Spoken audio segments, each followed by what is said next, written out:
Focus so hard they can't ignore your results, because when you lock in, nothing can stop you. Most people don't lose because they're not capable. They lose because they can't focus. They let too many things pull them in too many directions.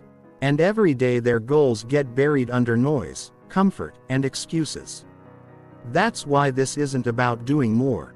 It's about locking in harder every single day. Focus so hard you become unstoppable means putting your attention where it actually matters and keeping it there.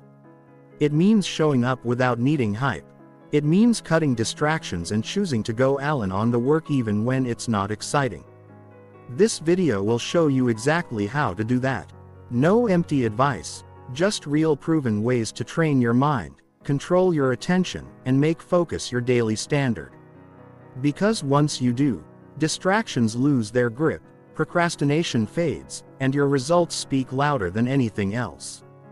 This is the focus reset you've needed. Start now. Chapter 1. Focus fiercely on one goal daily. Focus fiercely on one goal.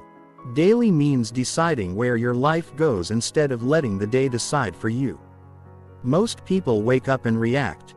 They check messages. They answer calls. They deal with noise. By the time the day ends, they feel tired but not fulfilled. They were busy but not effective. That is not a focus problem alone. That is a direction problem. Focus becomes powerful only when it has a clear target, one goal, one clear aim that matters enough to deserve your best attention. Every day the mind looks for direction. If you do not give it one strong goal, it will grab 10 weak ones. The human brain likes clarity. Confusion drains energy. When you choose one goal for the day, something changes inside you. Your body feels more steady. Your thoughts slow down. You begin to move with purpose. The day stops feeling heavy and starts feeling meaningful. That is psychology at work. The mind performs better when it knows exactly what it is working toward. Many people say they want success, but their attention is scattered. They work on a little of everything and finish almost nothing. Progress does not come from doing more things. Progress comes from doing the right thing with full attention. One goal daily builds momentum. Momentum builds confidence. Confidence builds belief. Belief changes behavior. That is how lives change quietly and permanently. Focusing fiercely does not mean rushing. It means staying. Staying with the work when it feels slow. Staying when the phone calls. Staying when boredom shows up. The mind will always try to escape discomfort. That is human nature. Focus is a trained behavior. It grows stronger every time you refuse to quit early. Each time you stay with one task until it is done, you send a clear message to your brain that you are in charge. Over time, the brain learns to obey that message. The goal must be chosen with care, not what sounds good to others, not what looks impressive. The goal must matter to you. When a goal connects to personal values, focus becomes natural. The heart supports the mind. You wake up with a reason. You feel a pull toward the work. That emotional connection keeps you steady. When motivation fades, motivation is unreliable. Purpose is stable. Daily focus requires boundaries, not harsh rules, but clear decisions. Certain hours are protected. Certain activities are delayed. The mind needs space to work deeply. When attention is broken every few minutes, the brain struggles to return to depth. That creates frustration. Frustration creates avoidance. Avoidance kills progress. Protecting focus time is an act of self-respect.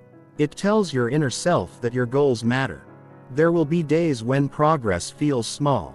That is normal. The mistake is judging the day only by visible results. Focus works quietly before it shows results. Skills grow before success appears. Discipline develops before confidence shows up.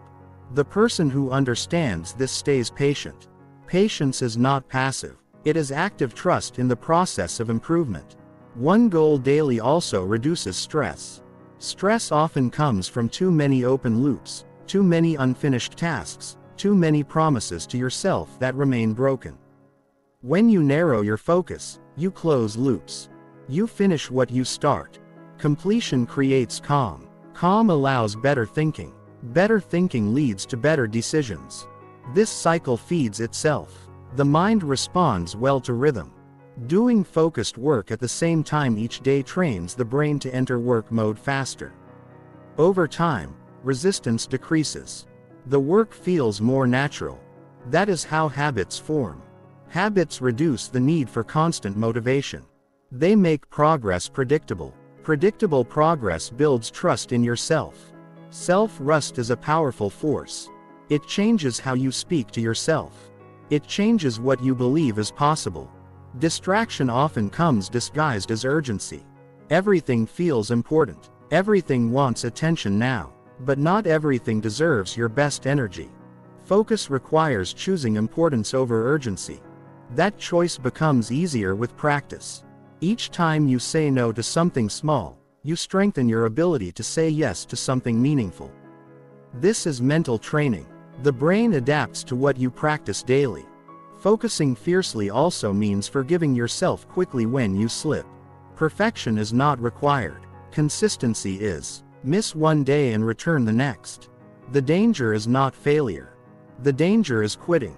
The person who keeps returning to focus always wins over time. Time favors the committed. When you focus on one goal daily, you begin to notice progress others miss. Small improvements become visible. Skills sharpen. Confidence grows quietly. People may not notice at first, but results eventually speak. When results show up, they appear sudden to outsiders. But you know the truth. They were built through daily attention and repeated effort. Focus creates identity. The actions you repeat become the person you believe you are. When you focus daily, you begin to see yourself as disciplined, as reliable, as capable. Identity drives behavior more than motivation.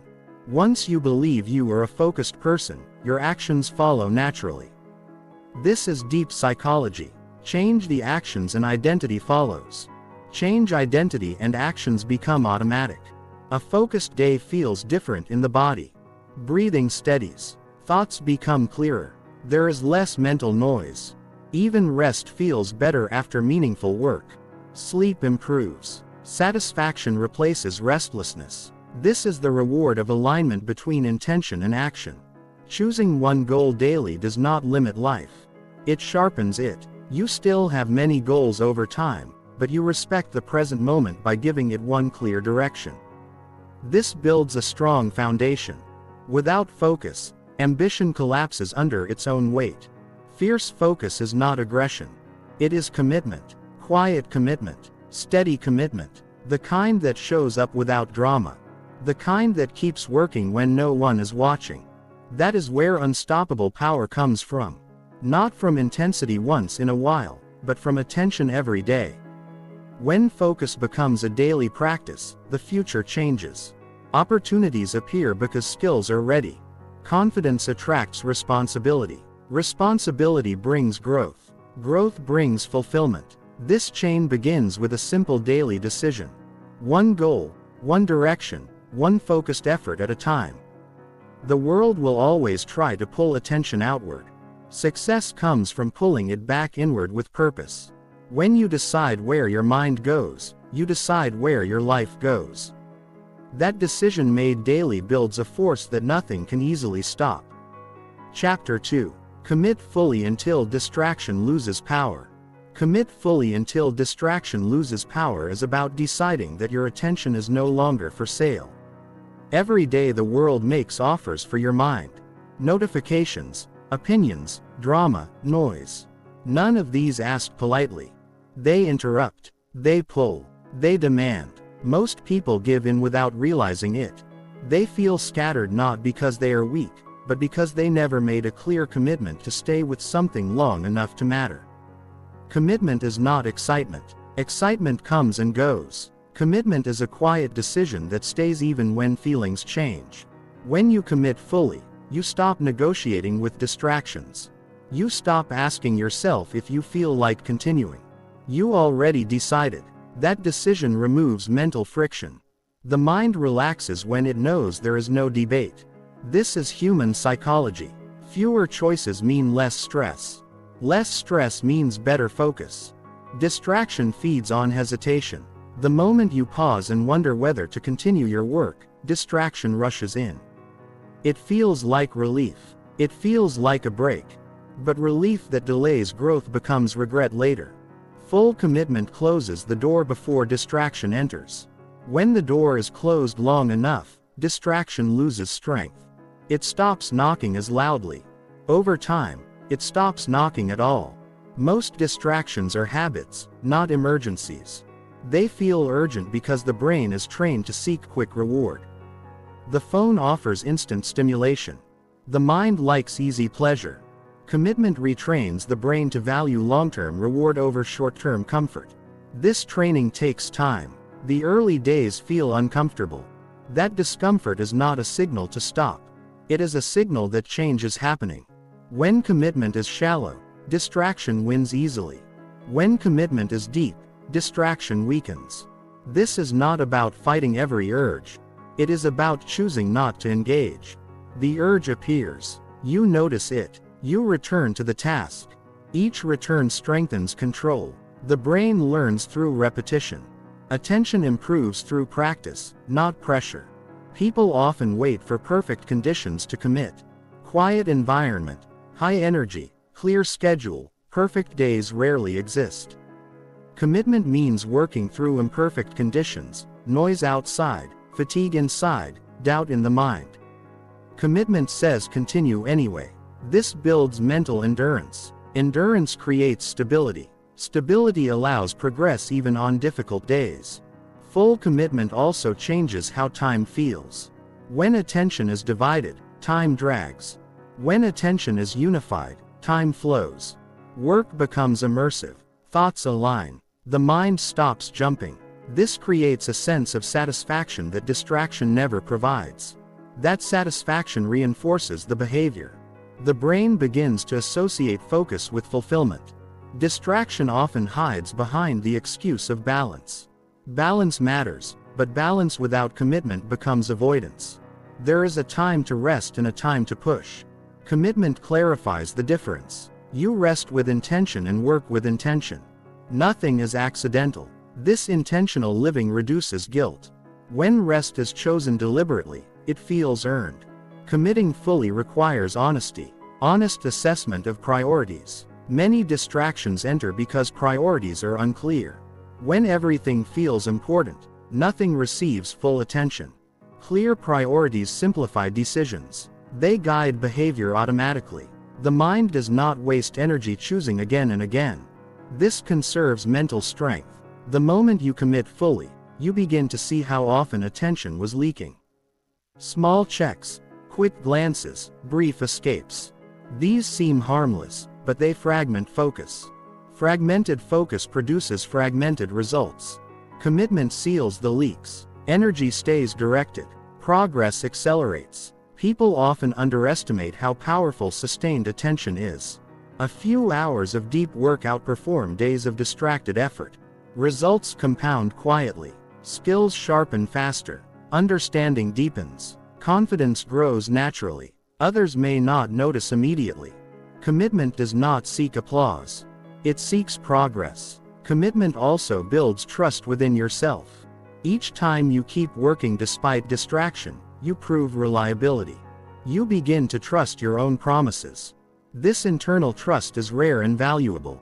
Without it, motivation fades quickly. With it, discipline becomes natural. You act because you believe in your follow-through. Distraction loses power when it stops delivering pleasure. Pleasure fades when attention no longer feeds it. Ignored habits weaken. This is how change happens. Not through force, but through withdrawal of attention. The brain reallocates resources toward what receives focus. What you attend to grows stronger. Commitment does not mean rigidity. It means loyalty to the process. Some days the approach adjusts. The direction stays. Commitment allows flexibility without abandonment. You adapt without quitting. This balance keeps momentum alive. The mind often seeks novelty when progress feels slow. Commitment teaches patience. Progress is not always visible immediately. Some growth happens beneath the surface. Skills organize. Understanding settles. Commitment trusts this invisible work. That trust keeps effort steady. There will be moments when distraction feels overwhelming, emotions run high, fatigue sets in. This is when commitment matters most. Not dramatic commitment, simple commitment. Stay for 5 more minutes. Finish this page. Complete this step. Small acts of staying build strength. Commitment also protects against comparison. When attention stays on personal progress, outside opinions lose influence, comparison fades, confidence stabilizes. You measure progress against yesterday, not against others. This is healthy psychology. It keeps motivation internal. The habit of full commitment reshapes identity. You stop seeing yourself as easily distracted. You begin to see yourself as focused and dependable. Identity influences behavior automatically. This shift happens slowly but powerfully through repeated action. Distraction thrives in uncertainty. Commitment creates certainty. The mind relaxes into the decision. Work becomes simpler, not easier, but simpler. Complexity decreases. Energy increases. Fully committed people still feel temptation. They just respond differently. They pause. They breathe. They return. This response becomes automatic with time. Focus becomes a default state rather than a struggle. Commitment also improves emotional control. When attention stays on meaningful work, emotional swings reduce, mood stabilizes, satisfaction increases. This emotional stability improves relationships and decision M. Every time you choose commitment over distraction, you build something invisible but strong. Mental authority, inner leadership, the ability to direct your own attention is one of the highest forms of personal power. Without it, talent scatters. With it, potential concentrates. Commit fully long enough and distraction loses its grip. It no longer controls behavior. It becomes background noise. You hear it, but it does not move you. At that point, focus stops feeling forced. It feels natural. Progress feels steady. Confidence feels grounded. This is how unstoppable momentum forms. Not through intensity once, but through commitment. Daily attention aligned with purpose over time becomes a force that shapes outcomes. When commitment stays firm, distractions eventually surrender. Chapter 3. Cut distractions before they steal momentum. If you want to build real momentum in life, you can't afford to let distractions get the first move. They look small on the surface, but they come in fast and take more than you think. They don't just steal your time, they steal your rhythm, your energy, your thinking, and your ability to follow through. That's why you don't wait to fight them after they've already arrived. You cut them early. You stop them before they have the chance to slow you down. You stay ahead of them, before they take control. Most people lose their day in the first hour. They wake up and scroll.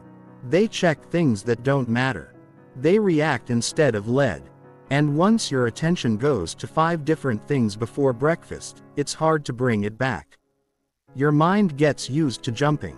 It forgets how to stay with one thing. That's why cutting distractions before they even start is not just a tip. It's a daily decision that determines how far you'll actually go. It begins with awareness. You can't cut what you don't notice. Pay attention to what steals your energy the most. For some people, it's constant messages. For others, it's noise in the background or open tabs or even people walking in and out. Some distractions come from the outside, but many are internal. You sit down to work and your mind suddenly wants to clean your room or check the weather or replay something from last week. That's not random. It's your brain trying to escape effort. And if you don't catch it fast, it becomes a pattern, a quiet loop that slows you down day after day. Momentum is fragile. It takes effort to build and only seconds to break. One interruption can reset your entire focus. That's why serious people protect their time like it matters, because it does. You can't build anything great in a distracted state. You can't grow if your mind is pulled in 5 directions every hour. You have to train your attention like a skill, not treat it like a random feeling that comes and goes. Cutting distractions means making real choices. It means turning off things that others keep on. It means stepping back from what most people do by default. You can't do what everyone else does and expect different results. Most people live on autopilot. They let whatever pops up next decide how their day will go. But if you want to be unstoppable, you've got to be intentional. That starts with protecting your focus space before the world gets in. Create a space that supports your attention. That might mean a clean desk. That might mean noise-canceling headphones. That might mean turning your phone off completely during key hours, not just putting it aside off, out of sight, out of reach, because what's near you controls you. If it's easy to grab, your brain will grab it. Not because you're weak, but because the brain loves novelty. The only way to win is to make distraction harder to reach and make deep work easier to start. Cutting distractions is also about planning ahead. A distracted mind looks for an excuse to wander. But a clear plan gives the brain something solid to hold on to. When you know what matters today and why it matters, you're less likely to drift. That's why writing your priorities down every morning isn't a waste of time. It's mental preparation. You're telling your brain where to go before the world tries to pull it somewhere else. You don't need to be perfect. You need to be consistent. If you fall off and get distracted for an hour, don't throw away the rest of the day. Catch it, reset, refocus. The most powerful people are not the ones who never get distracted. They're the ones who come back quickly. They notice when they're off track. They don't wait for the mood to return. They act. That mental snapback is a skill that grows stronger with use. Another part of cutting distractions is learning how to say no without guilt. Every yes to a small thing is a no to a bigger one. That message you just want to reply to real quick might cost you the flow state you were just about to enter. That quick peek at your feed could turn into 20 minutes of lost, and it's not about being extreme. It's about being honest. How much do you want to grow? How much do you value this moment in front of you? What you allow becomes what you repeat, and what you repeat becomes who you are. So if your default is to get distracted, it becomes part of your identity. But if your default is to protect your focus, then that's who you become. Someone others can count on. Someone who follows through. Someone who doesn't waste energy on things that don't move them forward. That kind of self-image builds power from the inside out. Not all distractions are obvious. Some come disguised as progress, like jumping from one idea to the next, or switching projects halfway through, or researching endlessly but never starting. These look like effort, but they are actually avoidance. Avoidance of difficulty. Avoidance of boredom. Real focus means staying even when it gets dull. Even when it gets slow. Even when it gets slow. Even when no one is clapping, you keep going because you're building something real. And you know that nothing real gets built without full attention. The brain gets used to what you feed it.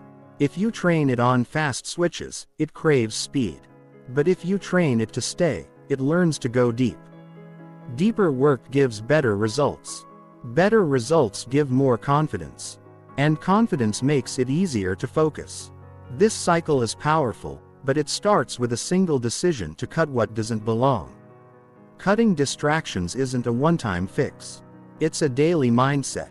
It's you telling yourself, my time matters. My focus matters. My goals matter. You don't need to explain that to anyone. You don't need to justify it. You just live it day after day until focus becomes your default and momentum becomes who you are. You will still have off days. You'll still lose track sometimes, but you'll recover faster. You'll notice sooner, and you'll keep moving, because once you understand how much distractions truly cost you, not just in time, but in potential, you stop giving them your energy. You stop feeding them. You stop letting them shape your days. You begin to move differently. You become more intentional, more grounded, more present, and people feel it. They see that you're not available for everything anymore. You're focused on something real. That kind of energy is rare, and it's powerful. It's the kind of energy that builds momentum, and the kind that makes you unstoppable. Not in theory, but in real life. Because when you cut what doesn't matter, what does matter finally has the space to grow. Chapter 4. Lock attention on work until finished. If you want to become the kind of person who finishes what they start, then you must learn to lock your attention on the task in front of you and stay there until it's done. Not halfway done, not almost there. Done. Because something powerful happens inside a person when they follow through. They build inner strength. They build respect for their own word, and they begin to trust themselves in a way that distraction never allows. Most people don't have a problem starting. Starting is easy. It's the middle where everything falls apart. That's where most quit. That's where people shift to something else, chase a new idea, check their phone, or convince themselves that now isn't the right time.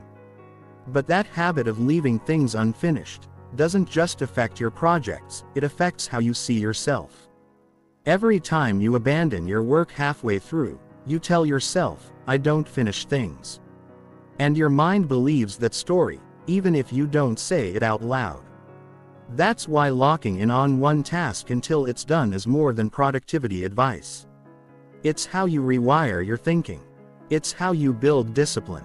It's how you create the type of focus that people admire but rarely practice. This kind of focus doesn't just happen. You train it. You decide that when you sit down to do something, you're not leaving until it's finished. No matter how uncomfortable it gets, the discomfort will come. That's part of it. Your brain will look for an escape. It will give you every excuse it can think of. I'm tired. I should check on something else. This isn't going well. It'll tempt you with other tabs, other thoughts, other tasks. This is normal, but your job is not to listen to every thought that shows up. Your job is to stay. Just stay. Even when it's slow, even when it's boring, even when it feels like nothing is working, because this is how real progress works. It's rarely exciting in the moment. When you learn to stay with the work, something starts to shift inside you. You stop chasing stimulation and start building strength. You don't need to rely on motivation anymore because now you have focus. Focus is stronger than motivation. It doesn't depend on your mood. It doesn't disappear when things get hard. It stays. This kind of focused work brings clarity. When your attention is spread across 5 things, your thinking gets cloudy. Your judgment becomes weaker. But when you lock your attention on one thing, your thoughts become sharp. You see problems clearer. You solve them faster. Your effort gets deeper. The result? Better outcomes in less time. But here's the truth. None of this works unless you commit to finishing. That finish line must matter. Whether it's 1 page written, 1 email sent, 1 project delivered. Whatever your work is, make it a rule to complete it before moving on. Not because you're trying to impress anyone, but because you're training your mind to stay on course. You're breaking the cycle of jumping from one thing to the next without ever seeing something through. You don't need 10 hours a day. You need full attention in the hours you already have. 1 focused hour is worth more than 3 distracted ones.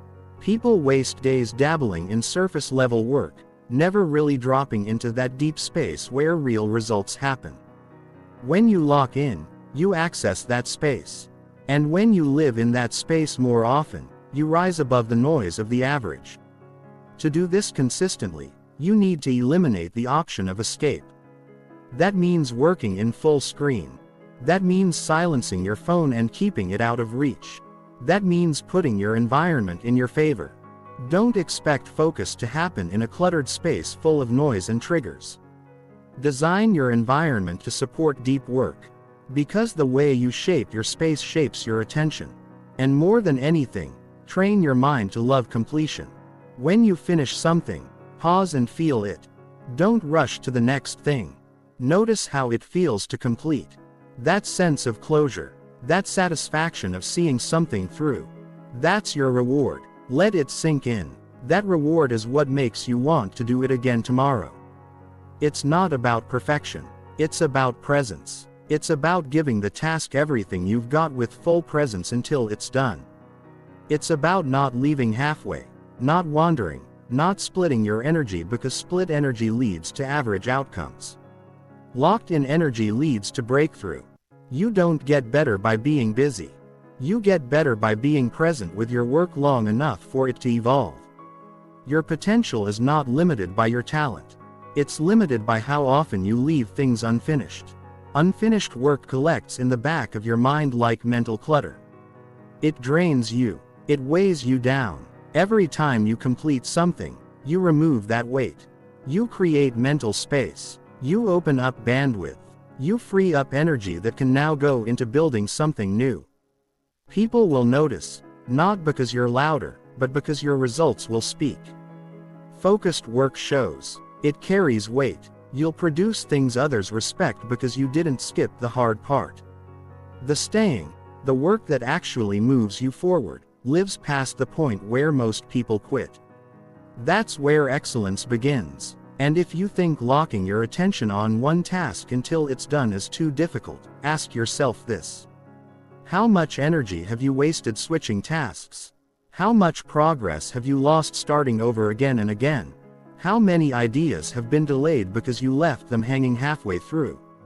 Staying with the work saves more time than quitting ever will. Build this skill day by day. Choose one task and see it through. Don't break your focus just because it's tempting. Don't stop because it's hard. Stop only when the task is done. This practice builds strength, mental strength, emotional strength, and practical discipline. The kind of discipline that carries into everything you do. You don't have to wait for the perfect time. You don't need to feel ready. You just need to lock in. Decide what matters today. Start, stay, finish. And when you finish, move forward with the confidence that comes from doing exactly what you said you would. That's how you build momentum. That's how you become someone who is not just active, but effective. And that's how you become unstoppable. Not because you do more, but because you do what matters with full focus until the end. Chapter 5. Train focus muscles through hard, boring tasks. If your mind can stay focused during the boring parts, you're already ahead of most people, not because you're smarter, not because you're faster, but because you've trained a skill they avoid. Focus isn't built when you're feeling inspired. It's built in the quiet, slow, and repetitive parts that most people try to skip. Those long stretches where progress feels invisible. That's where your focus muscles grow. Doing boring work isn't a waste of time. It's actually the gym for your brain. It's where you build mental stamina. It's where you develop the power to stay with something that doesn't entertain you. Most people can pay attention when things are new or exciting. But the people who rise to the top are the ones who can stay focused when everything feels dull and nothing is moving fast. That's the test and that's the training. Think about how physical strength is built. You don't get stronger by lifting once. You lift repeatedly. You feel the strain. You feel resistance and then you come back and do it again. That's how your body learns to adapt. Your focus works the same way. If you only use it when you feel like it stays weak. But if you keep showing up, especially when it feels slow, your mind gets sharper. You stop needing constant stimulation. You become more grounded, more present, more capable of doing deep work. The reason boring tasks are so powerful is because they don't give your brain any reward right away. That's why they're hard. You don't get the rush. You don't get praise. You don't get dopamine. All you get is the task in front of you. That's exactly why they're valuable, because they teach you to focus without needing a prize. You might not feel the benefits right away. In fact, it will often feel like nothing is happening. But while you're working on something repetitive, your ability to stay with the task is quietly getting stronger. That strength carries over into everything else. Writing, studying, solving problems, planning long-term, staying calm in high-pressure moments. All of these depend on how long your mind can stay centered on what matters. The biggest threat to focus isn't distraction, it's discomfort. The moment something feels boring, your brain searches for an escape. That escape might be a new tab. It might be scrolling. It might be switching to another task. All of these feel better in the short term. But every time you choose the easier path, you're weakening your ability to stay locked in. The mind starts to believe that boredom is something to run from. The more you avoid it, the more control it gains. The way to flip that pattern is to lean into boring tasks on purpose. Instead of escaping, stay with them. Instead of rushing, slow down. Feel the resistance. Let your brain wrestle with the stillness. You'll notice something. It fights back at first.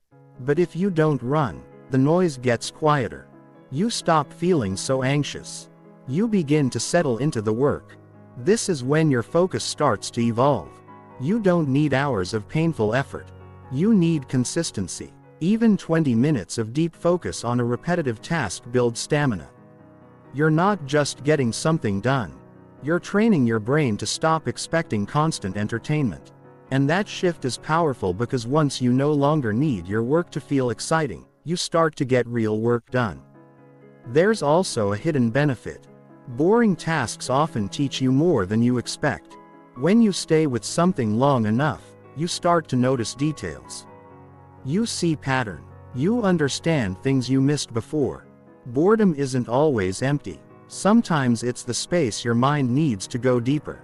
But you'll only discover that if you don't leave too soon. Your ability to focus is tied directly to how often you practice focus.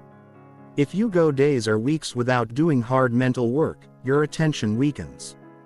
But if you give your mind something challenging and uneventful each day and you stay with it, you'll notice a difference. You'll feel less restless. You'll become more patient. You'll stop quitting at the first sign of difficulty. The people who master focus don't have more willpower. They have more training. They've gone through the long hours of doing things that most people label as boring or beneath them. They've answered the emails, sorted the files, read the long pages, done the slow work. It's not glamorous, but it builds something inside you that no shortcut ever will. One of the best things you can do is set aside a block of time each day to do something that challenges your focus. It could be organizing something with no distraction. It could be writing a page without checking anything else. It could be solving problems with full attention. You'll notice how quickly your mind wants to leave. That's okay. Just stay. Stay a little longer than you want to. That's how your focus muscle grows. This mindset also helps you in moments when you don't feel like working. When your brain says this is too dull, you now see that as training, not punishment. You now understand that boring doesn't mean useless. It means valuable because boring is the resistance your mind has to overcome, and every time it does you get a little stronger. There are no shortcuts to mental strength, and there's no app or hack that replaces the need for consistent effort. The boring stuff is the foundation. You build from there. And once that foundation is solid, everything else becomes easier. You don't burn out as fast. You don't give up as easily. You don't get thrown off by small delays. Start small. Don't overwhelm yourself. Just pick one task a day that you usually rush through or avoid this time. Give it full focus. No checking. No skipping. No switching. Just full attention until it's done. Then do it again tomorrow and again the next day. This rhythm builds reliability in your focus, and that reliability will carry you through the more demanding moments when the stakes are high. You'll realize over time that you no longer fear long tasks. You no longer avoid work just because it isn't exciting. You've built up the ability to stay. That's rare. That's valuable. And that's what gives you an edge. Most people chase stimulation. You train focus. Most people quit when it feels dry. You keep going. Most people wait to feel ready. You show up and practice. That's how you win. Not by working harder, but by working longer, deeper, and more deliberately. When others stop, focus isn't a gift. It's a choice, a skill, a muscle. And the best way to strengthen it is through the tasks nobody wants to do.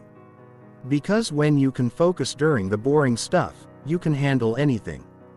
Chapter 6. Ignore comfort urges and stay working longer. The urge to stop comes before the real work begins. It doesn't show up at the end of the task. It shows up right in the middle. When your mind hits resistance and your body wants relief, that's the breaking point.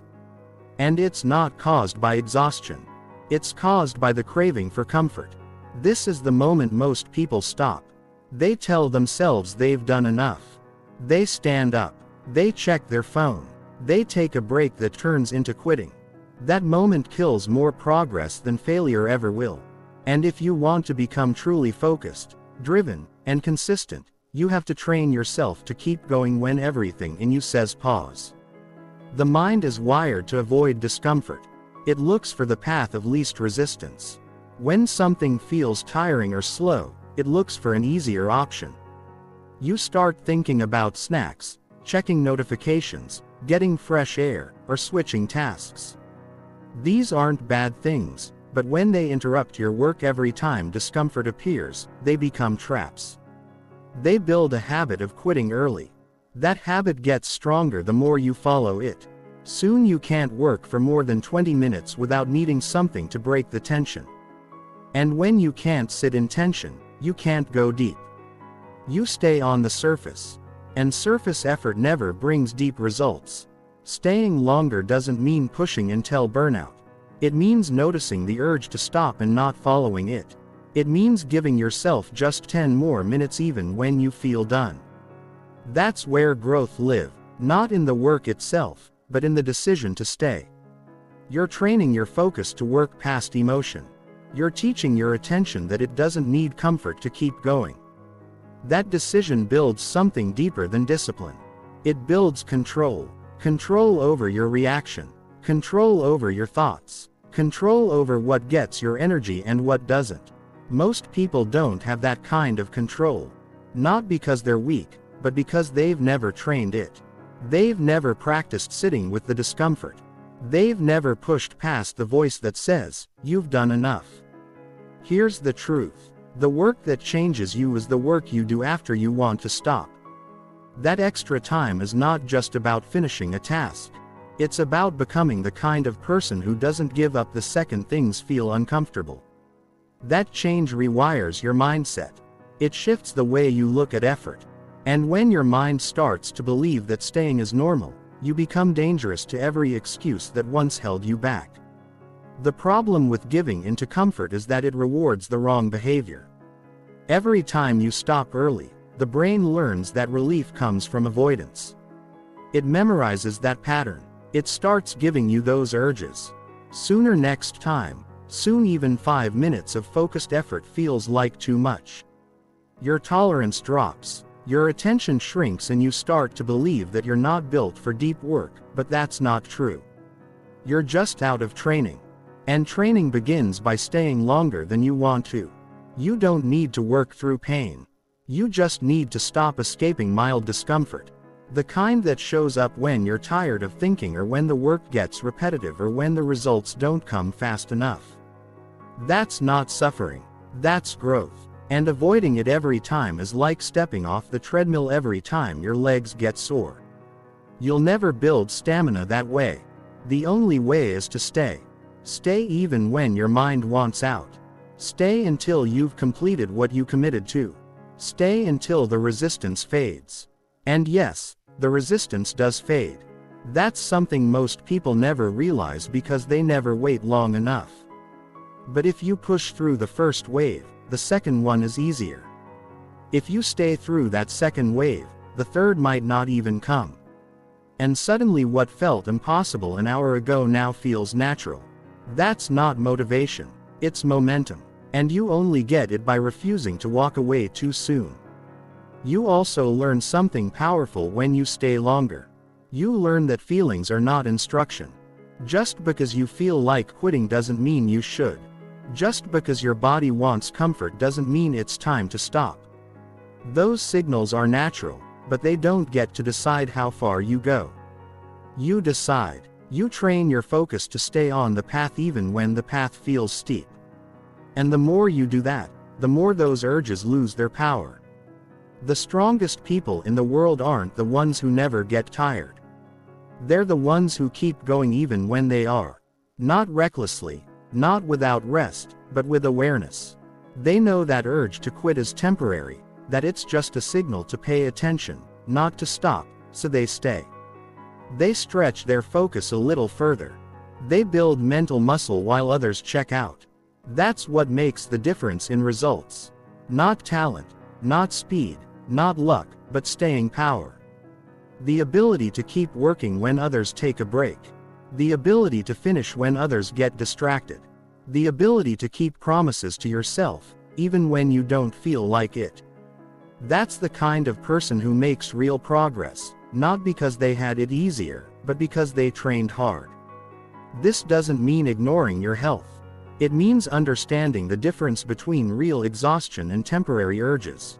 If you're truly drained, rest, but don't confuse boredom with burnout. Don't confuse resistance with danger. Learn to feel the different. Learn to sit with discomfort. And ask yourself, is this urge real or just familiar? Most of the time, it's just your old habits trying to keep control. You don't have to listen. Set a timer. Add 5 minutes. Stay with your work just a little longer. Train that muscle one day at a time.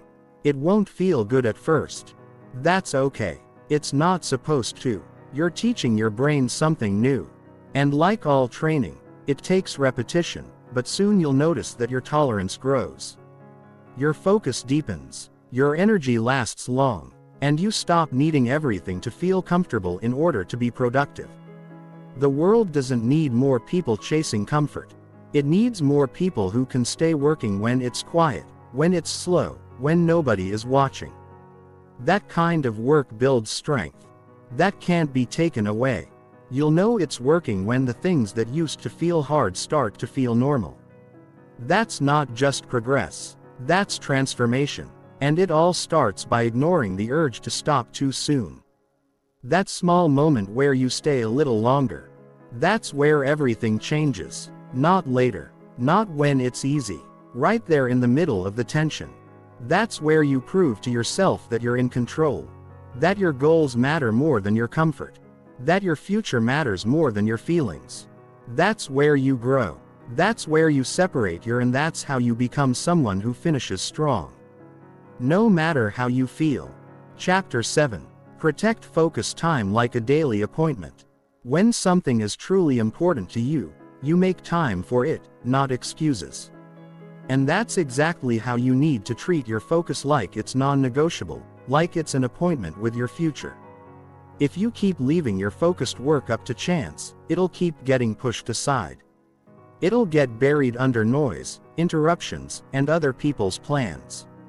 That's why your focus time can't be when I feel like it or when I'm free. It has to live in your day with the same weight and structure as a scheduled meeting. The difference is this meeting is with your purpose, your goals, your growth. And when you treat it that way, everything in your life begins to shift. There's a reason people never feel like they have time for deep work. It's not because they're too busy. It's because they give their most valuable hours away without realizing it. They wake up and start reacting. They open messages. They check update. They let the day start pulling them in 5 directions before they've even done one thing that matters. And by the time they sit down to focus, their energy's gone, their thoughts are scattered. And the window for real progress has already closed. This is not a time problem. It's a boundary problem. You haven't drawn the line around your focus time yet. You haven't told the world, this is my block. This is where I do the real work. This is where I move forward. And until you do, everything else will keep taking its place. Not because others are wrong, but because they don't know your priorities unless you show them. Treating your focus time like a daily appointment means putting it on the calendar just like anything else. Not hoping for it. Not squeezing it in, actually blocking it out clearly and consistently. That's the first step to making focus real, not just a nice idea. If it's important, it deserves a place in your day that can't be touched. Now, once it's on your calendar, you protect it. That means no casual messages during that window. That means you don't schedule anything else over it. That means you don't reschedule it unless it's an emergency. And scrolling social media, running errands, or doing busy work is not an emergency. If someone asks to meet during that time, you say, I already have a commitment. And that commitment is to yourself, to your growth, to the thing you said you wanted. It might feel strange at first to block out time like that. You might feel like you're being too rigid, but ask yourself, how often has flexibility turned into avoidance? How often have you let small interruptions replace what actually mattered? This isn't about being overly strict. It's about giving your focus the same respect you give other people's time. Because if you don't respect your own focus, no one else will. During your focus window, don't just sit in front of a screen and hope you'll figure it out. Know exactly what you're going to do before you start. Go into that time with a clear goal. What needs to get done? What will progress look like? The clearer you are, the easier it is to drop into the work. Confusion is the enemy of deep focus. When you're unclear, your mind drifts. But when your target is sharp, your energy follows. Set up your environment to support you. That means removing anything that pulls your attention. Close the tabs. Silence the phone. Clear the clutter. You want to make it easy to drop into flow. You want to signal to your brain that this time is different, that this is not a casual moment. It's your best hour. You're not available for anything else. And when you sit down to work, don't negotiate with the discomfort, the urge to stop, the pull to check something else. It's going to come. That's normal. But this is your appointment. You don't leave halfway through. You don't get up because it's hard. You stay. You do the work, and you build trust with yourself every single time you follow through. One focused hour like this can do more than 4 hours of scattered effort. That's not just theory. That's real, measurable impact. Because focused work has depth. It moves the needle, it finishes things, it builds skill, and it gives you back a sense of control in a world that keeps trying to pull your attention in a 100 direction. The more you protect this time, the easier it gets. Your mind starts to recognize the pattern. You sit down and your brain starts to quiet. You enter that space faster. Your thoughts settle, your pace picks up, and suddenly you're not forcing yourself to focus. It becomes natural, but it only becomes natural after repetition. After enough days of saying this is the hour I work no matter what. This practice builds discipline, not in a forced way but in a dependable way. It creates a daily rhythm, and that rhythm becomes the foundation for everything else you want to do. You stop chasing motivation. You stop needing the perfect moment. You show up and the work gets done. Even the people around you begin to adjust. They learn that during a certain time you're not available, and instead of getting pushed back, you start getting respect because people recognize clarity.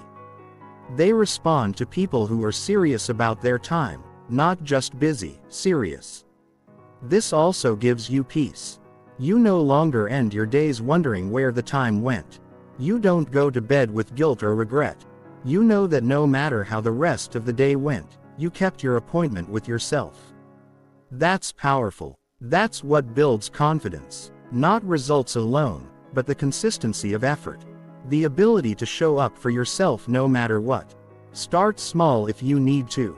Maybe it's 30 minutes a day. Maybe it's 1 hour before the world wakes up. The amount doesn't matter. The protection does. You're telling your brain, your calendar, and your environment, this time matters. And over time, it begins to add up.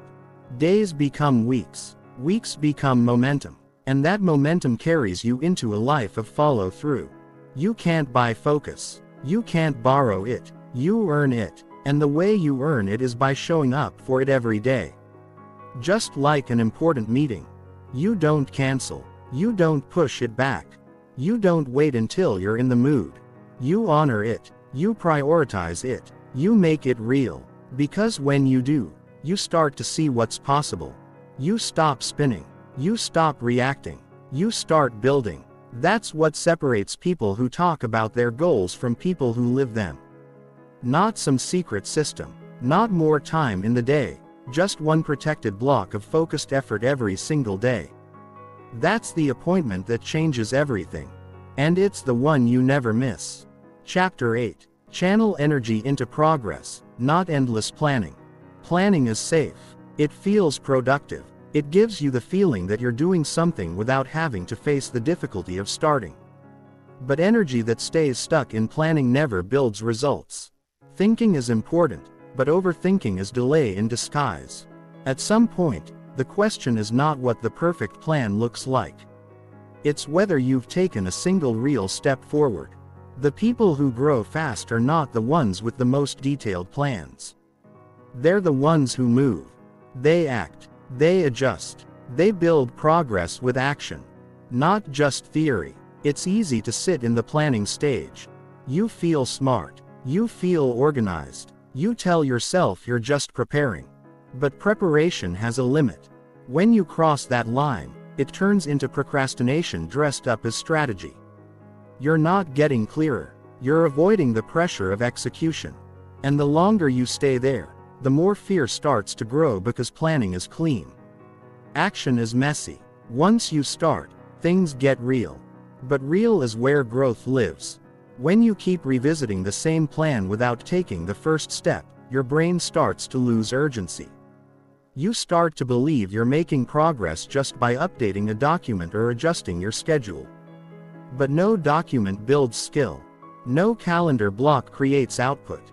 Only action does that. A rough imperfect step taken today is worth more than the perfect plan you revisit every morning but never act on. Progress is built by doing.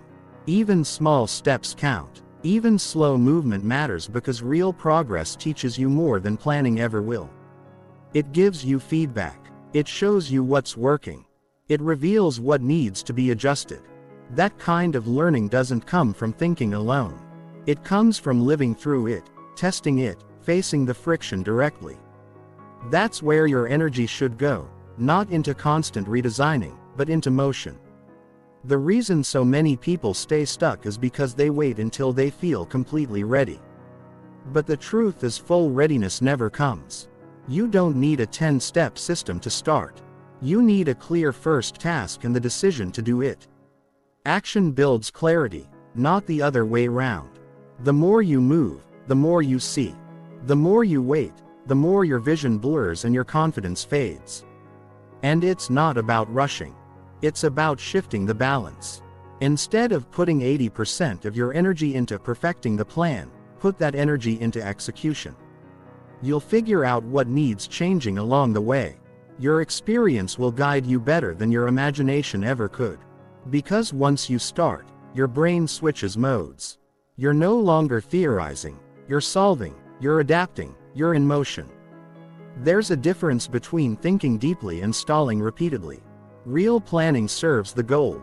It doesn't replace the work. When it turns into a loop of constant adjustment with no movement, you have to call it what it is. Hesitation, and hesitation costs more than mistakes ever will. You can recover from a wrong move. You can't grow from never starting. A simple plan acted on with focus beats a complex plan left untouched. The simplicity allows speed. It frees your mind from overanalysis. You're not spending time wondering which option is best. You're doing the work. And once you're in the work, your thinking improves. You stop guessing and start learning. You become more resourceful. You figure it out faster. That builds momentum. Momentum gives you energy. And that energy makes you want to keep going. When you channel energy into progress, you stop depending on the perfect moment. You use what you have where you are. You stop trying to guarantee success before taking a single step. You understand that real success is built through movement, not certainty. You gain confidence from follow-through, not from designing every possibility in advance. Many people waste months trying to predict what could go wrong instead of building something and learning through it. They talk themselves out of progress by focusing on every small flaw in the plan. But flaws are normal. Imperfect action gives you information. That information makes you smarter, and smarter action gives you better results. It's also important to understand that planning can become a way to protect your ego. As long as you're planning, you don't have to face the chance that something might not work. You stay in control. You stay comfortable. But comfort never leads to transformation. If you want to become better, sharper, and more capable, you have to lean into the process, not just design the path. You'll never build confidence if you keep avoiding the start. Confidence is earned. It's earned through the hard work of doing. It's earned by staying in the work when you don't have everything figured out. Every time you act before you feel fully ready, you grow a little. And that growth gives you more strength to take on what comes next. The people who make real progress don't wait for all the answers. They take what they know and move forward. They're not reckless. They're not careless. They're just willing to start with version 1 and improve from there because they understand that doing teaches more than planning ever could.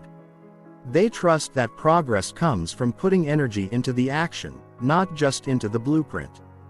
This mindset doesn't ignore planning. It just puts it in its proper place. You need structure. You need direction. But once that's set, you move. You don't revisit it every time you feel resistance. You use it as a foundation, not a hiding place. You get in the habit of asking yourself, have I acted today? If the answer is no, you don't need a better plan. You need movement. And it's often the small actions that shift everything: a phone call made, a piece written, a task completed. These are not dramatic, but they matter. They remind your mind that you are capable. They prove that you can start and finish. They replace doubt with evidence. And that evidence begins to reshape your identity. You're not someone who just plans anymore. You're someone who follows through. You're someone who executes. That changes how you see yourself. And how you see yourself affects every choice you make after that. Progress makes you feel alive.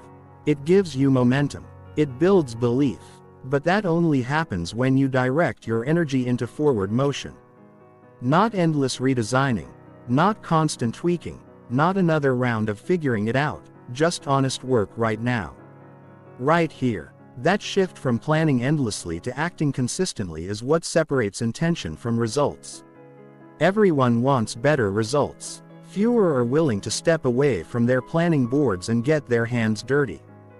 But if you want to grow, if you want to lead, if you want to build something real, your energy must go into doing. That's where the change happens. That's where the learning lives. That's where your future gets built, one action at a time. Chapter 9. Finish small wins to build unstoppable confidence. Confidence isn't something you wait for, it's something you build. And the way you build it is by stacking small wins over and over until your mind has no choice but to believe in your ability. It's not about making massive leaps or waiting for a breakthrough. It's about doing the simple things you promised yourself you'd do and actually finishing them. That's where unstoppable confidence begins. Not in talking big, but in delivering on the small. You start by choosing something you know you can finish today. Not something vague. Not something massive. Something clear. Something you can complete with focus and effort. One email, one page, one rep, one clear task. When you complete it, you get a spark, a tiny signal to your brain that says, I said I would and I did. That signal is more powerful than any motivational quote or speech because it's internal. It comes from proof. The more often you finish what you start, the more your identity begins to change. You stop seeing yourself as someone who gives up. You stop doubting your follow-through. You stop second-guessing your potential. That shift doesn't happen overnight. It happens each time you close a loop. Each time you follow through. Each time you check something off. Not for the sake of ticking boxes, but because you're teaching yourself that you are capable. Most people try to build confidence by hyping themselves up. They say things like, I got this. Or, I believe in myself. But their actions don't match. Their words are loud, but their habits are quiet. And deep down, they feel the gap. You can't fake self-rust. You can't trick your brain into confidence. It has to be earned. And it gets earned through consistency, not noise. When you finish something, really finish it. You create momentum. And momentum creates clarity. You're no longer stuck in that frog of should I keep going or is this even working? You know it's working because you've made something real happen. Even if it's small, even if no one sees it, it counts. It counts because your brain keeps score. And each win adds weight to your belief. The mistake many people make is thinking they need to wait until they feel confident to act. But it's the opposite. You act first. You move through fear. You do the task even when you're unsure. And in that moment when you don't feel ready, but you go anyway. That's where the real power is built. You show yourself what you're made of. And that becomes the foundation for stronger decisions and bigger goals. One of the fastest ways to feel stuck is to leave everything half done. Open tasks, unfinished projects, constant restarting. This drains you. It creates a loop where nothing feels complete and you begin to question your ability. That's why finishing matters. When you close a task, you close mental tabs. You free up energy. You move lighter into the next thing. You become quicker to focus and faster to act. Finishing also builds resilience because not every task will feel exciting. Some will feel dull. Some will feel hard, but when you finish anyway, you build grit. You build the ability to follow through when the emotion fades. That's what separates committed people from casual ones. Committed people work through the flat spots. They show up when it's not easy, and that effort adds up to real confidence. Start paying attention to your daily wins. Write them down. Don't ignore the small stuff. If you woke up on time, that's a win. If you did the workout, that's a win. If you sent the email you've been avoiding, that's a win. Stack them. Track them. Let them remind you of who you're becoming. Because the more evidence you build, the harder it becomes to doubt yourself. You don't need huge achievements to feel powerful. You need a consistent record of follow-through, a track record that proves I don't wait for perfect days. I don't make excuses. I keep my word. When that becomes your standard, your confidence no longer depends on outside approval. It comes from action, and action is always in your control. This is also how you break the pattern of overthinking. When you're stuck in your head, you hesitate. You analyze every move. You look for guarantees. But small wins interrupt that loop. They pull you out of planning and into execution. They give you data instead of doubt. They remind you that you don't need to figure out the whole path. You just need to complete what's in front of you. Confidence from small wins is stable. It doesn't crash when one thing goes wrong. It doesn't disappear when someone criticizes you. It's built on repetition. So even when something fails, you don't fall apart. You know it's just one step. You've finished before. You'll finish again. That mindset makes you hard to shake. It gives you mental stability when others spiral. You'll also notice that the more wins you build, the more ambitious you become. Not because you suddenly feel brave, but because you trust yourself to show up. That trust becomes the launch pad for bigger goals. You no longer fear failure the same way because you've proven that you can act without perfect conditions. You've proven that you can begin, stay, and complete. Don't wait for motivation to give you that feeling. Create it by doing the thing. Set a task right now. One clear, specific task and finish it. Not halfway, all the way. Feel that shift when it's done. That little surge inside you that says, I did that. That's the fuel. Use it. Don't waste it by sitting still. Roll it into the next thing. Start a streak. Stack wins until your mind can't deny your growth. Confidence is not built in the big moments. It's built in the quiet ones. When no one is watching, when there's no applause, when you're just doing what needs to be done, that's where character is shaped. And that character becomes the root of unstoppable progress. You'll reach points where you're tired, where your goals feel far, where you'll wonder if it's worth it. In those moments, return to what you've already finished. Let it remind you, you've been here before, you kept going, you did the hard thing. You didn't stop when it got boring or tough. That history becomes your strength. Every time you finish something small, you rewrite the story your mind tells about you. From I can't focus to I get things done. From I never finish to I follow through. From I hope this works to I'll make this work. That's the power of action. It changes your identity from the inside out. And when your identity shifts, everything changes: your choices, your standards, your habits, your results. But it starts with one step, one win, and then another. You don't need to be perfect. You don't need to be fast. You just need to finish again and again. That's how confidence is built. And that's how you become unstoppable. Chapter 10. Become unstoppable by focusing harder daily. Becoming unstoppable doesn't happen through a single burst of effort. It happens through focused intensity repeated daily. It's built by the person who wakes up and decides every morning to sharpen their attention more than they did yesterday. To stay with the work longer, to care more about the task at hand, to block out the noise, the drama, the distractions, and give all of themselves to what matters most. That's what unstoppable people do. They don't rely on emotion. They don't chase random inspiration. They train their focus like it's their edge because it is. You don't become focused by accident. You become focused by choice, and not once but over and over again. Even when it's uncomfortable, especially when it's uncomfortable. The average mind wants to drift. It wants the easy option. It wants to relax early, switch tasks quickly, or quit when it's almost done. And that's exactly why most people stay stuck, because they never push past that edge. But you, if you choose to, can become different. You can lean in harder. When others lean back, you can get sharper while the rest get distracted. That choice repeated daily builds something rare inside you. Focus is not a personality trait. It's a daily behavior. It's waking up and deciding, this is my mission and this is what I will give my energy to. It's not about being perfect. It's about being clear. You know what you're aiming for and you protect it. You don't scroll mindlessly before doing your best work.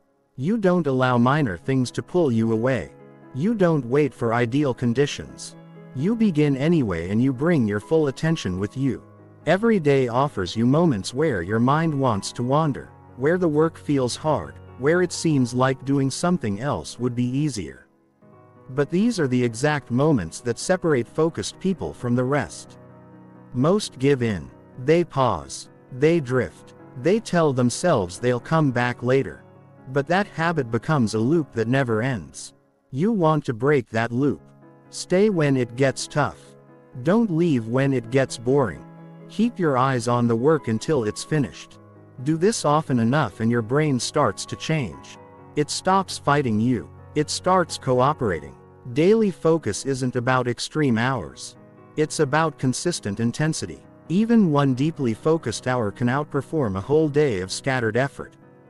The power comes from how present you are, not how long you sit at your desk.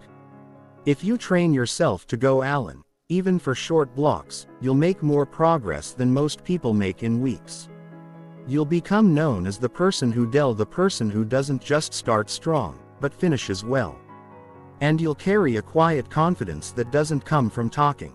It comes from knowing you did the real work. To focus harder daily, you need structure.